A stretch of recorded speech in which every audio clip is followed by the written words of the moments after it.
All right, folks, welcome in to Pickaxe and Roll, brought to you by our good friends over at Superbook Sports. I'm your host, Ryan Blackburn, at NBA Blackburn on Twitter, part of the Mile High Sports Podcast Network, and I am very excited to get into the weeds now as we are going to talk about the Phoenix Suns. We're going to explore the Nuggets-Suns matchup here.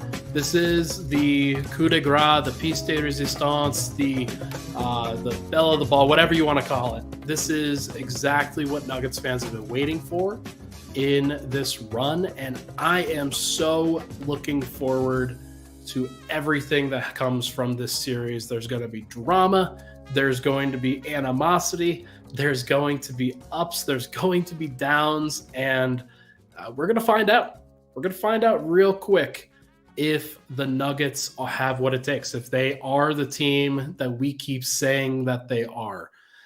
It's going to be a stressor. That much I know. This Nuggets team is they got through the first round. They got through it. They made it work at this point, and that's an exciting prospect. That's an exciting thing. They got through it in 5 games, limited number of injuries. They've just got bumps and bruises, things like that. Nothing long-term that they have to worry about. Now they play the Suns. They play the Suns that traded for Kevin Durant at the deadline this past February. Something that I don't think anybody really expected to happen. And you turn around and you realize, okay, now you've got to get through that team in order to win the championship. And just a full bit of disclosure here. The Nuggets, they should be the team that advances. Everything about regular season, everything about the regular season mattering, continuity mattering, the team that has gone through the trials and tribulations and then building themselves back up and building together. Like, it says that Denver should be able to get this done. Now, whether they actually do or not remains to be seen. We're going to talk about it all. We're going to go through it in 3 different segments here. The first one will be about when the Suns have the basketball. So the Suns offense versus the Nuggets defense. The second segment will be about when the Nuggets have the ball, the Nuggets offense versus the Suns defense. Those are 2 very different matchups than Nuggets Timberwolves. This is going to be a very interesting battle on both ends of the floor that Denver's going to have to manage. And then final segment, we will talk about why I think this will be the defining series of the Michael Malone, Nikola Jokic era in Nuggets basketball. But first, let's talk about when the Suns have the ball. I went through a bunch of numbers. I did a bunch of research for this in order to give you guys the best possible takes that I could and the most information that I could in this particular podcast. So if you're listening to this from the future, welcome back. I'm going to be referencing this. I'm going to be definitely referencing this at every single point before Saturday. This is going to be my most important podcast that I record, I think, before game 1 hits for sure. But here's the gist of it. All of these numbers, unless deemed otherwise, are from Cleaning the Glass. The Suns have a 123.6 offensive rating in the minutes that they played against the Clippers in the first round so far. The 5 games that they played against the Clippers, they won that series 4-1. They led the NBA in offensive rating. Now, it helps when Kawhi Leonard only played 2 games of the 5. It helped when Paul George didn't play a single game in that particular matchup. But the fact remains is that the Suns, they absolutely destroyed when it came to having the basketball, creating shots, doing the things that are very difficult for some teams, but the Suns made it look easy. On the 4 factors front, they were 4th in effective field goal percentage. They were 5th in turnover rate allowed, 10th in offensive rebounding rate, and 2nd in free throw rate. Just going through that here really quick. The most important of the 4 factors is how many shots you make. For the Suns, their effective field goal percentage really stands out here, where they were just great in that particular matchup. That's going to be the defining thing. Can they make as many shots as possible against the Nuggets. The Nuggets are going to hustle up. They're going to try to limit the Suns' free throws if they can. They're going to try to limit they turn the Suns over as much as they can. They're going to try to limit the offensive rebounding if they can. Those are all going to be things. But the most important of the four factors, dating back to the 2021 matchup that the Nuggets had against the Suns, is how many shots the opposing team is making against you. That's twos and threes. And for the Suns, they were really good about that against the Clippers. The next factor, just heavy minutes in the playoffs so far for Devin Booker and for Kevin Durant. Those guys have been fantastic so far in the playoffs this year, but they've had to play heavy minutes to do it. The thing that really stands out in those, the four factors before them, as well as these minutes, are the offensive ratings when Durant and Booker are on the floor are fantastic. There's zero doubt that the team is going to be great in those minutes. It's really hard to stop Devin Booker and Kevin Durant at the same time. Not a surprise. The offensive rating for the Suns is 127.7 against the Clippers when Booker and Durant are both on the floor. During the regular season, it was 124.7. So still great, still an elite number. Now, that changes when it's just one of those guys. I didn't even do the numbers without any of those guys on the floor because there just weren't that many unless it was garbage time. But the numbers when one of Durant or Booker sits, when it's just Durant on the court, during the regular season, it was a 106.6 offensive rating, which is not good. But it was a 113.6 offensive rating when it was just KD and not Booker. So him creating a lot of shots. Maybe it's Chris Paul doing some more things. Maybe DeAndre Ayton's getting a little bit more involved, things like that. Now, when Durant sits during the regular season, it didn't really affect the Suns at all because they basically had to survive the entire regular season without Durant, having traded for him probably 2/3 of the way into the season anyway. And then him missing as many games as he did during the regular season, there weren't a lot of minutes where the Suns had Kevin Durant during the regular season, and they were still fine. But during the playoffs, in the minutes with Booker on and Durant off, 90.9 offensive rating for those minutes against the Clippers. And that to me is a big deal because it shows, okay, they're human. They are not going to just shoot the lights out the entire time, no matter who's on the court. It's one of the reasons why Durant only sat on average for about 4.2 minutes per game. Like that's a pretty big piece of this. For Booker, he sat for 5 minutes per game. So you're not going to get a lot of times where those guys aren't like overlapping and where they aren't going to play together. But I do think in general that that's going to be a pretty defining characteristic of the Suns. If there are ever minutes where Booker is playing without Durant or Durant is playing without Booker, you have to load up to the guy that's on the floor, try to stop them, try to get the ball out of their hands without giving up easy shots on the weak side. That's probably the biggest thing in my opinion. In terms of the types of shots that the Suns get, they lead the league by far in mid-range shooting efficiency during the playoffs at 53.4%. Over half of their shots have come from either the short mid-range or the long mid-range, according to Cleaning the Glass. That is abnormal for most teams in the modern NBA where they are trying to work for three-pointers or three-pointers or layups or free throws. Now, the Suns, they do get to the free throw line. They were second in free throw rate on the four factors, as I mentioned before. So they still find ways to get to the free throw line and create easy shots that way.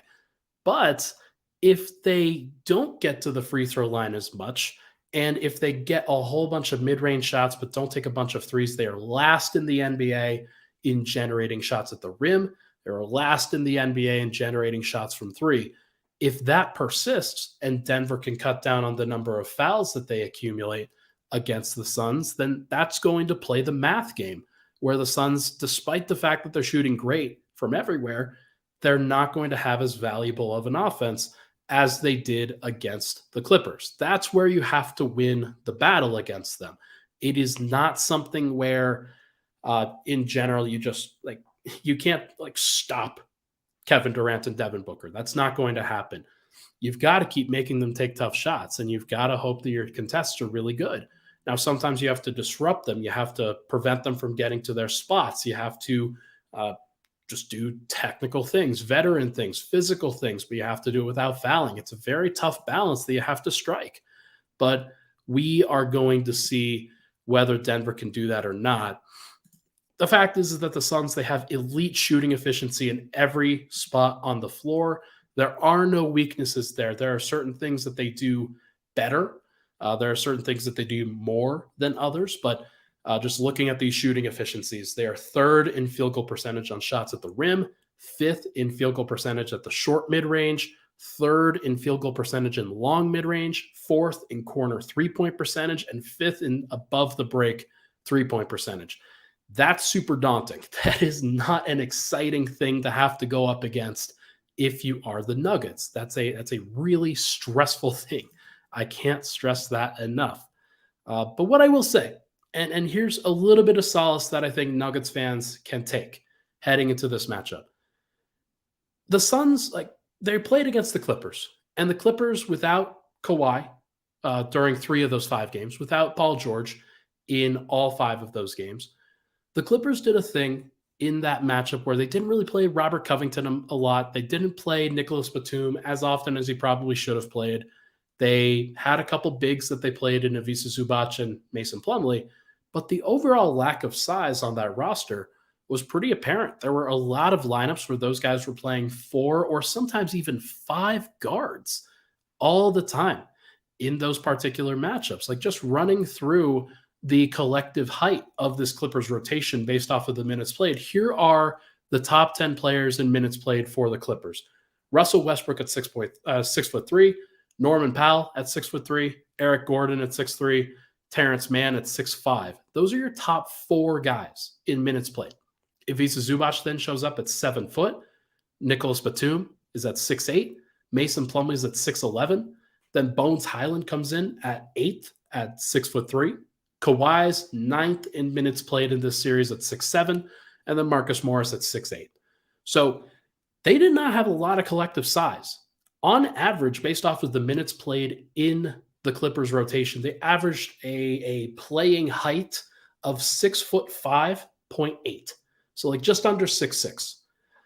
Compare that with Denver. I actually did this with Denver's first round series, and now I do think that their minutes will probably change up a little bit. I think Christian Brown will probably play a little bit more than Jeff Green.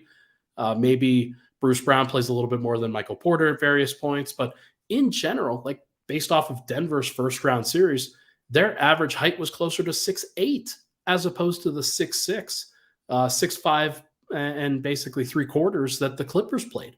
So 2 extra inches of height, which means a couple extra inches in wingspan, just having bigger players, taller players, guys that are maybe a little bit more physically imposing on the perimeter. You've got Christian Brown at 6'7", KCP at 6'5", Aaron Gordon at 6'8", Michael Porter at 6'10". He's going to give good contests, even if he's not going to play great defense overall.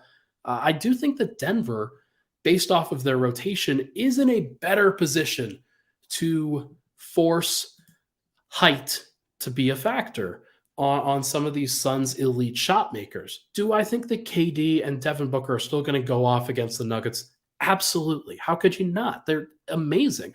Devin Booker, I think, has been the best player in the league through this first round, basically. He's been unbelievable. And KD doesn't suck either. But I do think that based off of Denver's rotation, based off of what they've provided here, that there's at least enough to like what the Nuggets can provide on the perimeter. I think that a guy like Christian Brown could be a really big difference maker in this series. There's no doubt in my mind that his advantage here stands out.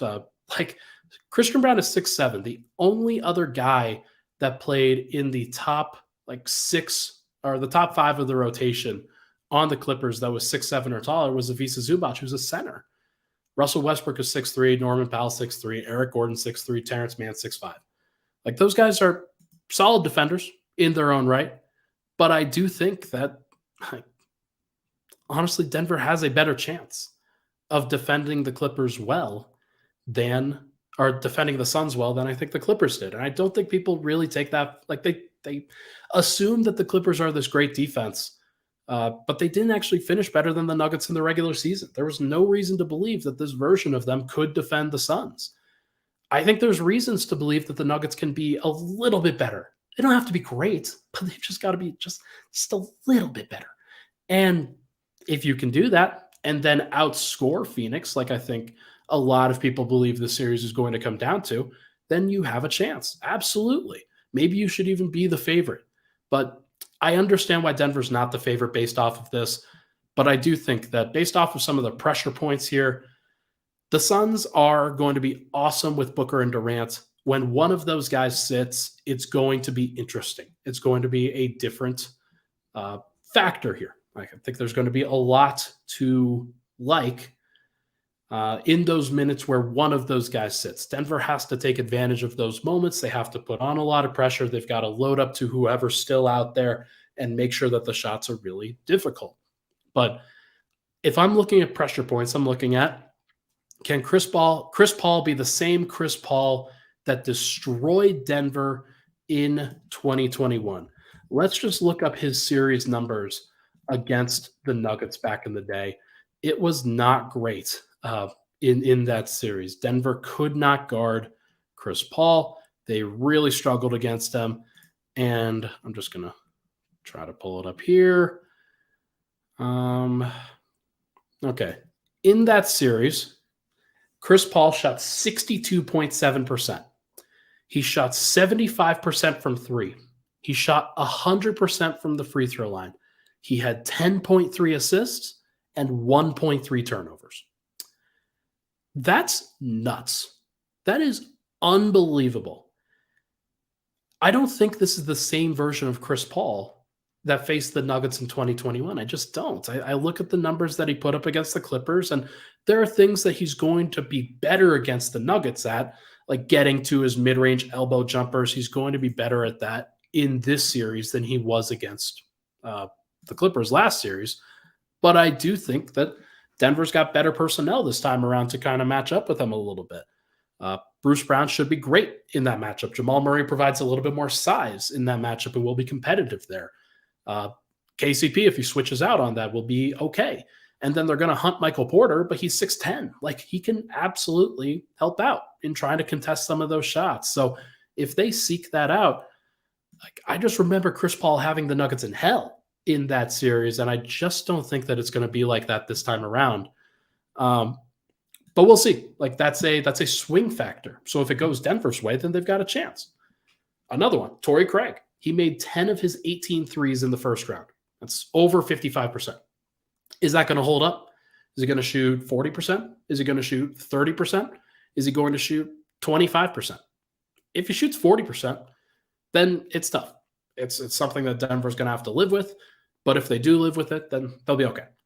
If he shoots 30%, maybe Denver wins an extra game because of just role player shooting. And it doesn't just extend to Torrey Craig. It could be Ish Wainwright. It could be Josh Okogie. It could be all of these guys. Like, if they don't hit their shots, then it's a big deal. Just going off of that, the bench depth, only 6 guys in the Suns rotation played over 100 minutes in the playoffs.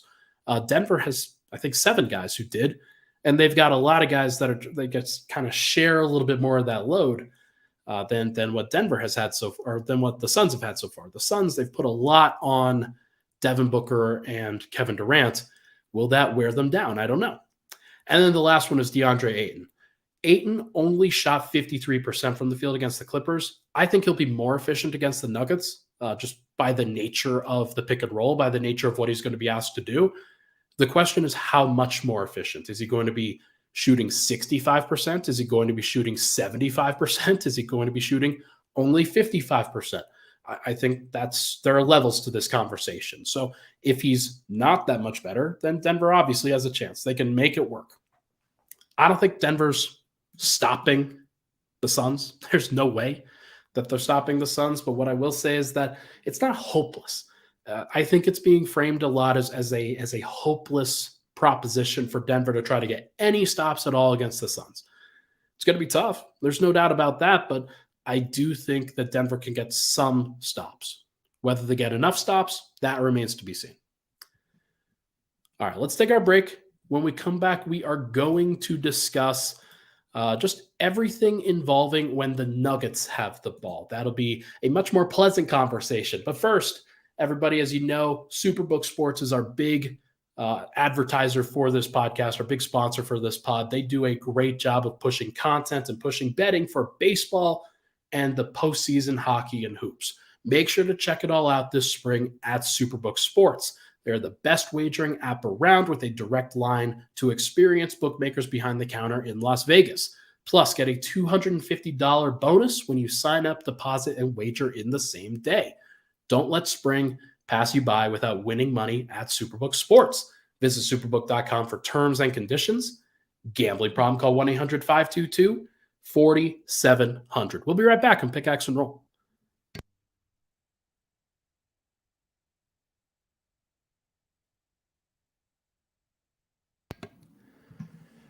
All right, we're back. Pickaxe and Roll. Ryan Blackburn here. Thank you so much, everybody, for tuning in. Appreciate all the love and support on the podcast, as always. It can't be awesome if you leave a like on the show. I know I scheduled this podcast for 8:30, and then Michael and I were talking before and realized, oh, crap, that's during the Avs game. Ryan, what were you thinking? I'm like, I wasn't thinking. I wasn't thinking about the Avs game at all. I was just thinking about when's a good time between the early Western Conference playoff game and the late Western Conference playoff game where we could nestle in a live show. And I didn't even think about the Colorado Avalanche. So my apologies to Avalanche fans here. If you're arriving at this point, then thank you for showing up. But if you can, just leave a like on the podcast and we would greatly appreciate it. Okay, let's get back to this.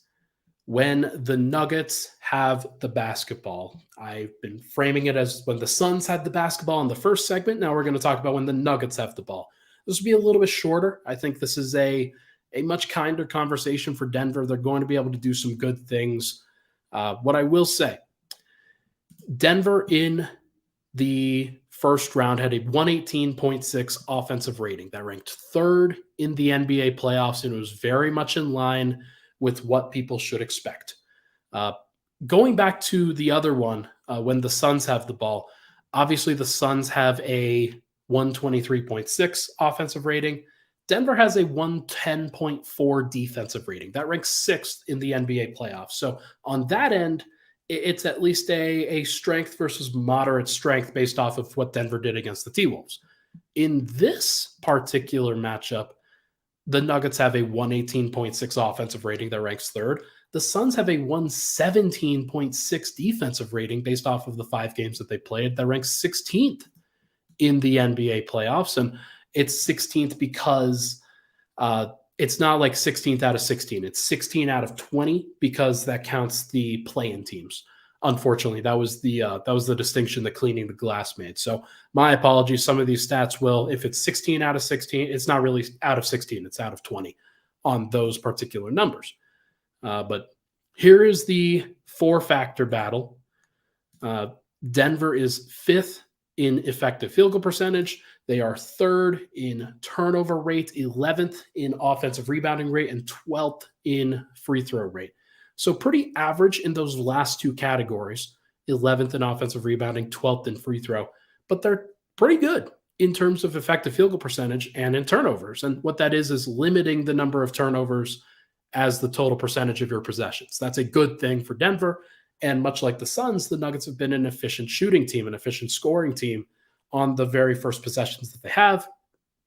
They do a pretty good job there. The Suns, on the other hand, are like, it's kind of not great. Actually, well, here's the difference between the Nuggets offense and the Suns offense. Everything that the Nuggets offense has done in these playoffs, it's very similar to the Suns. The only difference is that they haven't gotten to the free throw line as often as the Suns have. So part of the reason why the Suns were able to get to the free throw line as often as they were was because of the size disparity. It was because they always had an advantage where Kevin Durant is going up against, like, he's 7 foot and he's going up against 6'4" guys, 6'3" guys. And he just drives into them and they can't contest his jumper without getting close. And then he uses that to leverage drawing a foul. Devin Booker, same thing. A lot of those guys do a great job of creating contact. And so Denver's going to have to deal with that on that end, but they're also going to have to do a better job of leveraging that on their own offensive end, where they'll have to create their own free throw opportunities. There's no doubt that they can. There's no doubt that they should. The Suns defense, here, listen to these. 16th in effective field goal percentage allowed, 10th in turnover percentage forced, 14th in defensive rebounding rate, and 16th in free throw rate allowed. So, like, the Suns haven't had a real good category against the Clippers. They didn't really do anything that well. And part of that is because they didn't have to. Part of that is because their offense was so good that they didn't really have to lock in on anything. I expect the Suns to bring a better defensive effort against the Nuggets than they did against the Clippers, because it's hard to get up for those games where you don't have Kawhi, you don't have Paul George, you're just going to kind of coast.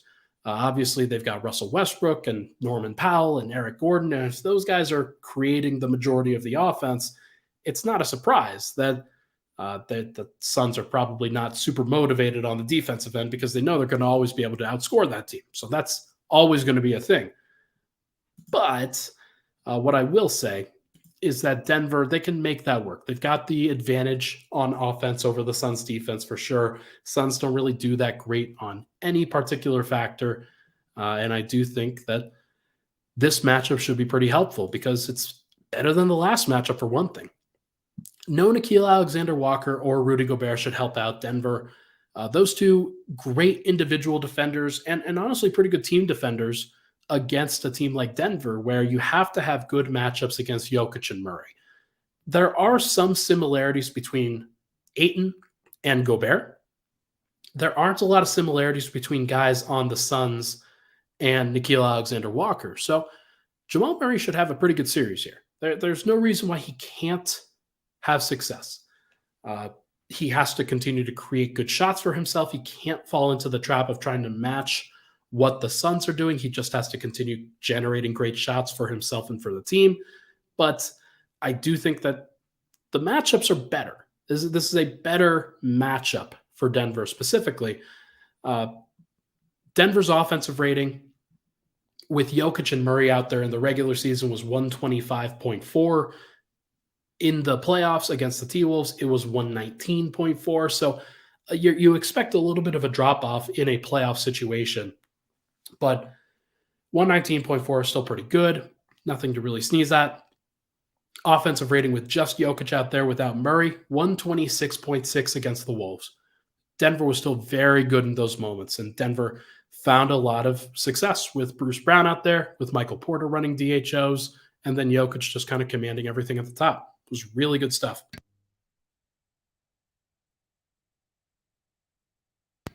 Sorry, still getting over this cough, trying to do my best to get over the sickness here. Yeah, I do think that Denver is still, like, they've got an offensive matchup here. They've got a great advantage. Problem is that in the playoffs, the minutes without Jokic are still going to be an issue. They're probably going to be a bigger issue. Well, maybe they will be a bigger issue in this matchup, but here's the thing. Against the T-Wolves, the offense with Murray on the floor without Jokic was 108.5 in terms of defensive or offensive rating. It's not good enough. And it's better than what the Suns did with Durant without Booker. Actually, no, Booker without Durant. So that's at least something that Nuggets fans can take some solace in. But there are probably going to be more minutes without Jokic than there will be minutes without Booker or minutes without Durant in this series. Just the nature of foul trouble. It is the nature of what the Nuggets are going to be expected to do in this series. And that's obviously a tough matchup for Denver. But I do think that they have capabilities here. They absolutely can. They've got to get good shots. And I do think that a balanced shot profile where those shots are coming from is very important in this one, because with the Suns, they take so many of their shots from the mid-range. The Nuggets do not. Like, they take a larger percentage of their shots from the mid-range than they do at shots at the rim, shots from three, but it's pretty even. Like, it's 31.2% of their shots are at the rim, 34.9% of their shots are in the mid-range, 33.8% are shots from three. That's pretty even. Like, it's a little bit subpar in some of those other categories because of so many teams playing the Morey ball style. But for Denver, as long as they can be efficient on all of those areas, they're going to be okay. The problem is that Denver's shooting efficiency, it was good at the rim and on threes, but it was bad in the mid-range. And it was not something that I think people would expect from Denver. Jokic is so very good from the mid-range because the floater generally counts as that. Murray has got the pull-up too. Jokic has a pull-up jumper as well. Denver doesn't really have a lot of other guys that excel from the mid-range, so maybe that's where it really comes from. But I do think that the majority of those shots for Denver, the mid-range shots, are from Jokic and Murray specifically. So if they're not shooting well from that area, it's because of those guys. Denver's 8th in field goal percentage on shots at the rim. They are 20th, which is basically last, in shots in the long mid-range area. So like shots outside the paint, but inside the three-point line. That's going to have to get better because the Suns will play drop. They will try to coax the Nuggets into taking those kinds of shots. The problem is that, like for the Suns, the problem is that DeAndre Ayton is not Rudy Gobert, and Jokic will be able to get better shots against Ayton than he will against Gobert. Like that's just a fact. And if he doesn't, then I'd be very concerned. I would be very, very concerned. But we're going to have to see. We're going to have to see what it looks like. I do think that Denver, like the key here, they're going to have to continue to work for those great shots, whether it's Murray, whether it's Jokic. You can't settle for the mid-range a ton. Don't fall into that battle against the Suns. You do not have to match them from those spots from a shot-making perspective. Just have to play your own game. That's all it is. You don't have to try to show anybody up. You don't have to try to show that you're better than somebody. You just have to show that the team is better. And that's where I would expect Denver to really thrive in this particular era, in this particular time. Now, I do think that Murray and Jokic can really shine in those moments by themselves, but they've got to play together. They've got to keep everybody involved. They've got to work together as a team, whereas Booker and Durant, I think they can be more independent pieces. It doesn't have to just be like they don't have to play the beautiful game. I think the Nuggets have to play the beautiful game a little bit more, and that's fine. That's okay. But Denver can do that. Whether they will do it enough remains to be seen. Pressure points for Denver. Attacking the Suns in transition is a really, really big deal. The Suns, the biggest reason why they weren't a great defense against the Clippers were because they gave up so many transition opportunities. They did a pretty good job of defending in transition, if I don't say so myself. But the problem was that they gave up a ton of those opportunities, which are just naturally better than half-court opportunities. So Denver, anytime the Suns miss, anytime they turn it over, you have to run in transition. Bruce Brown will do that well. KCP will do that well. Michael Porter does that really well. And then Jokic likes to push the pace too. So if he can continue to outwork DeAndre Ayton in this series, that could be where they really shine. That would be something I really like. The other thing is attacking Chris Paul. His size, not super big, not a big guy.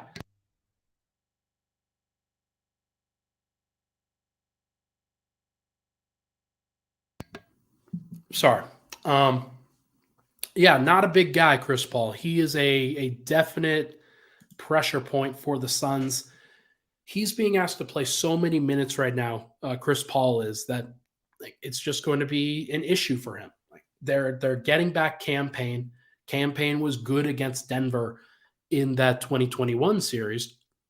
But I do think that in general, Denver has to take advantage of Chris Paul. They have to put a lot of pressure on him. They've got to force him to break if they can. He's the guy that they can match up against. That they got to try to get Murray in pick and roll against him all the time. That'll be a good way for them to get an advantage.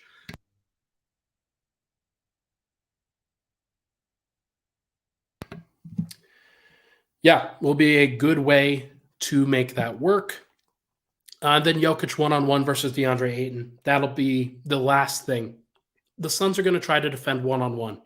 That's what they're going to try to do. They're going to try to force Denver into isolation basketball, and they're going to try to trust DeAndre Ayton because he did a good job last time these two teams faced each other in the playoffs a couple of years ago. Jokic didn't handle that matchup that well. In that matchup, he was feeling like he was getting fouled, getting very frustrated, not shooting that well, not playing that well. And I think it really affected him. this time have to be better. He will have to be better. Sorry, I'm just fighting through this right now.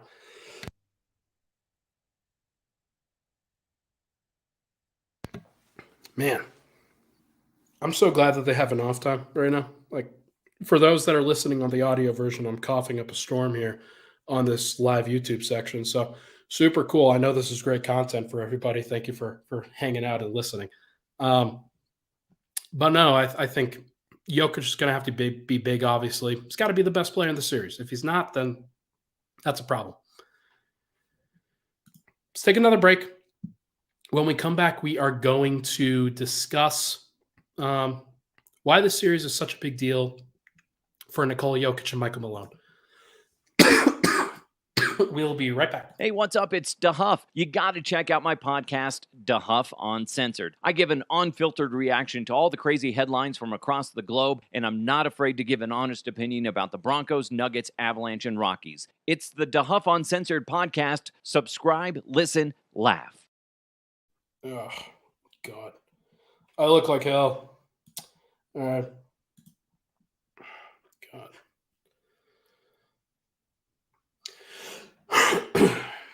Jesus.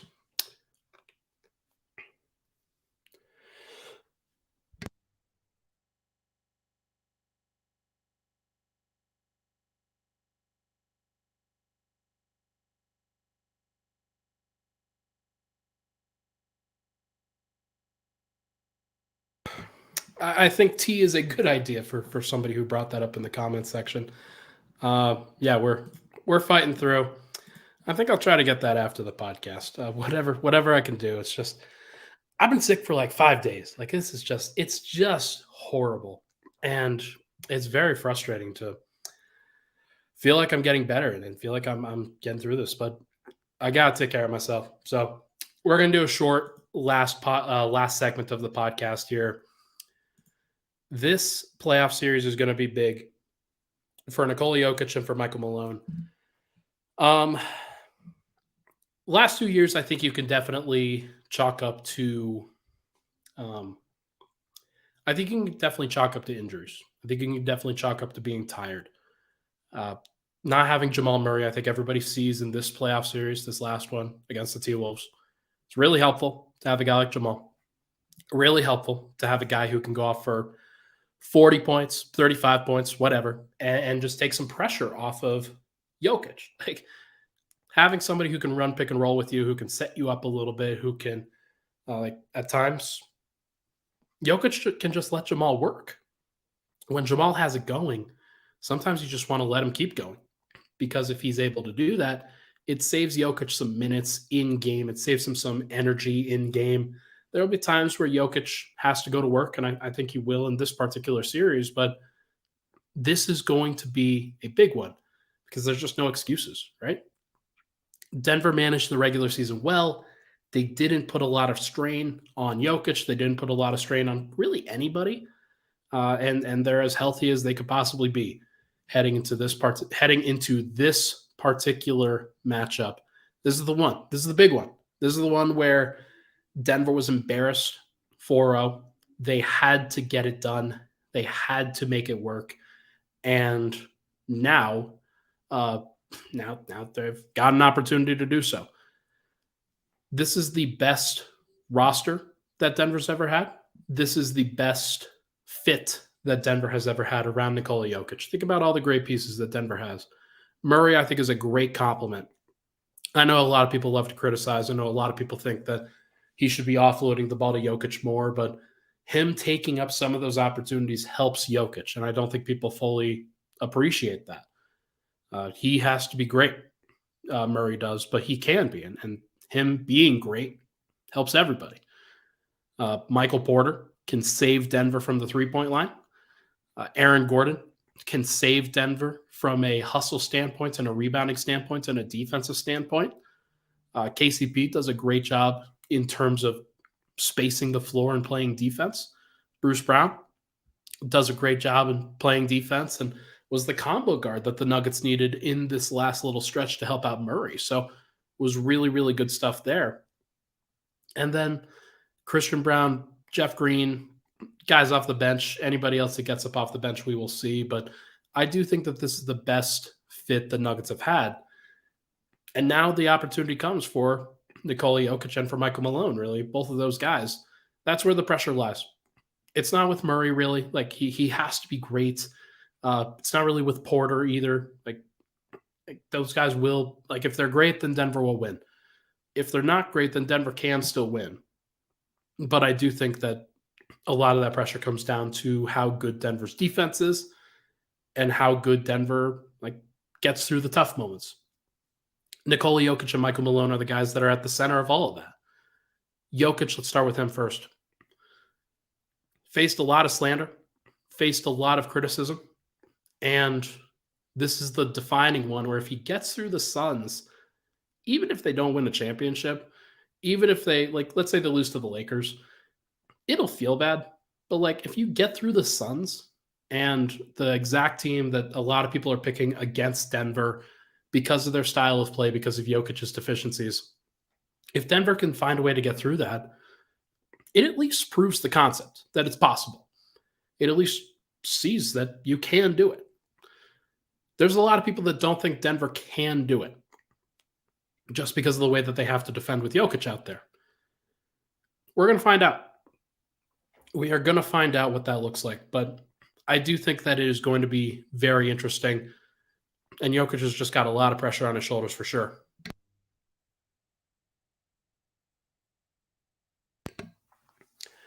Michael Malone is another guy who's got a lot of pressure on him. He's got a lot of pressure. There's no doubt. If Denver loses the series, I'm just going to come out and say it, he's probably gone. Unless it's a Game 7 series where Denver, Jokic gets injured in the game, and then, knock on wood, obviously.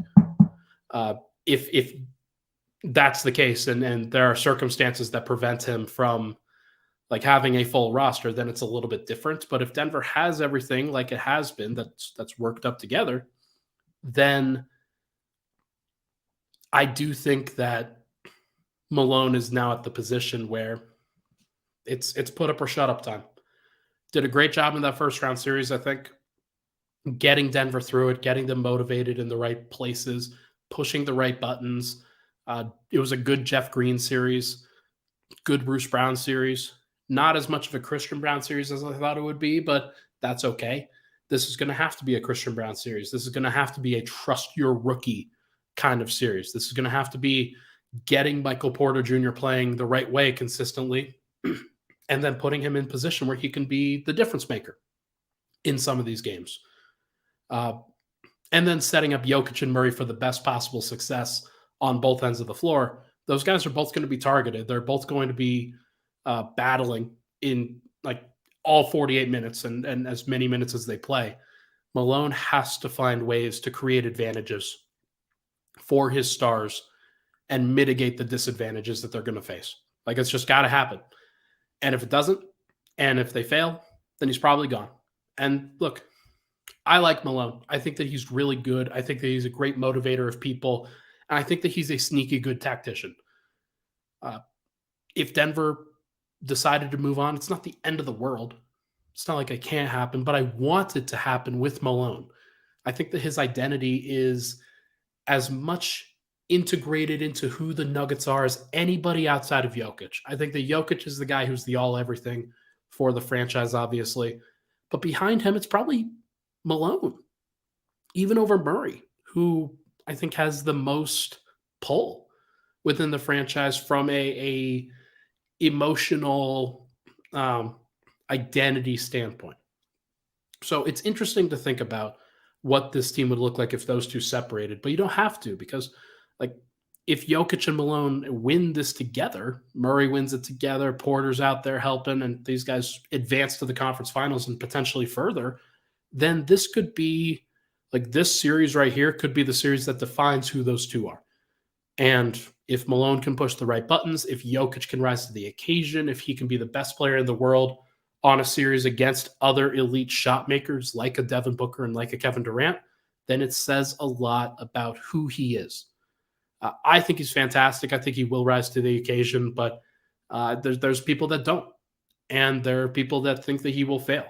at this stage. There are people that are rooting for him to fail at this stage. And I'm hoping that he can go back against that he can figure that out. It's going to be very interesting to see what he's able to do. But it's all about getting the job done. It's all about figuring it out, just solving the problems that are in front of you. There are no egos. There are no agendas that have to be pushed. If Murray has to sit out in a clutch position because Bruce Brown's playing super well and Murray's not, then so be it. If Jokic has to come off the floor for a defensive possession here or there, so be it. I don't care. If they get the job done, if they win, you could just show them your ring on your finger.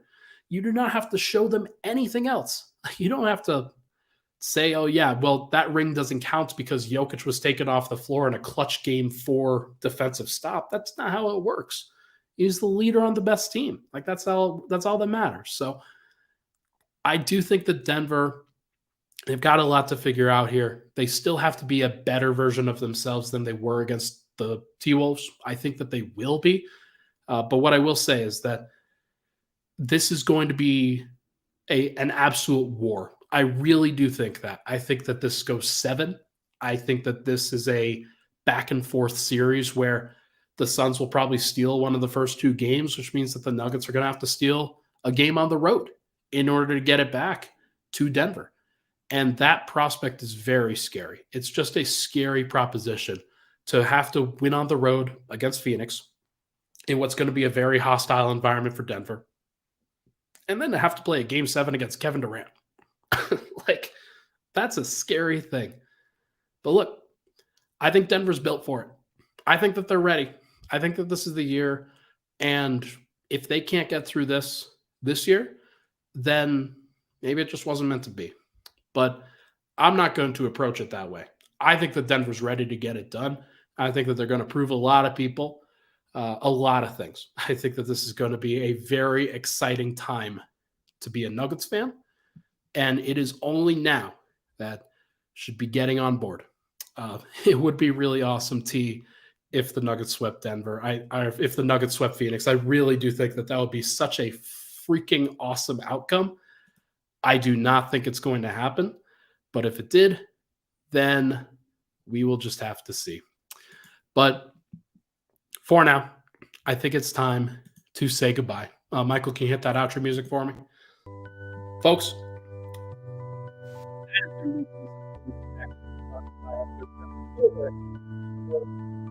thank you so much, everybody, for tuning into the show.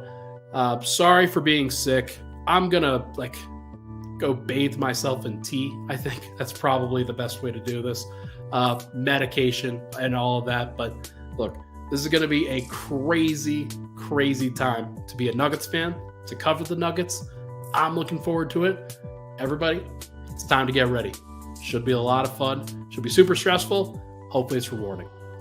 Thank you so much, everybody, for tuning in on this Wednesday night. Hit that like button on the way out if you can. We'll talk to you guys tomorrow.